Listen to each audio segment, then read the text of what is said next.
ba abin da ya fiye su. Bana son da baka a Bible gaba ɗaya ba aya da zaka faɗo mun ba san da ba. Amma yanzu ka duba gaba ɗaya yara yanzu sun wulakantar da ma tafiya Sunday school. Yanzu karamar tambaya wa zaka wa yaro. Yaro ya kawo yaron gida na yanzu ya karamar tambaya da zaka amsa ta ba. Saboda baya zuwa Sunday school.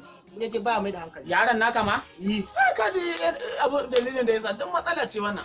A ce yaro su ki zuwa Sunday school ba dama yaro ya sai Sunday school mu a zamanin mu ai ba Wa ka ga na ta mai na wuciya. Maza ka kira shi. Shi ne wancan? Eh. Kai dan baba. Zo ni ne tsohon ka ne nan. Haka ni ma za ka yi? To huce ka taka ubanka. Kai lalla kuguna.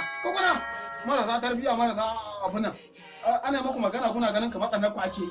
Yanzu kai kana zuwa Sunday school? Kana zuwa? Ka ji ina zuwa marasa ladabi. Tunda kana zuwa Sunday school yaro wace ce ta haife su? Ka ji banza. Wannan yara marasa. Bai sani ba. Ba zuwa. Na ga ba zai sani ba. Kana ta gaba mu gudu. Bai haka yake so ya fayar ne ta fanta da ka. Eh. To kai waye ce ta haife su? Hannatu. Wai kai da baka sani ba? Kai, ni za a gwada a Bible ka ce ban sani ba? To ƙarya kake yi. To wace ce? Maryamu ce. Maryamu? Eh. Kai, ni za a ga mun sanin Bible Na ne? ga sani ba. To tsaya ma ni ma karamar tambaya. Tambayi. Idan aka ce a cikin sunan uba da na ɗa hene. Kai na uba.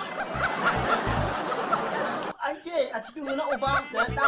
Ai yau da uwa na uwa Yana kuma uwa? Yi a. Lalle yanzu na san kai ba gida baka san Bible ba. Ai ga mun na me? Daga sunan uba da na ɗa, ai na ruhu mai tsarki. A ka ga fa kai dan tambaye ka.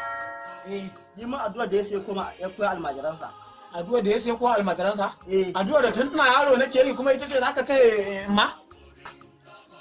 Ubanmu wanda yake cikin sama, a tsallake sunanka. Allah ke sunanka. To a tsallake dan uban wa za a je. Ya mu ma faɗin mu ma da muke manyan fa da sauran gyara na gyama.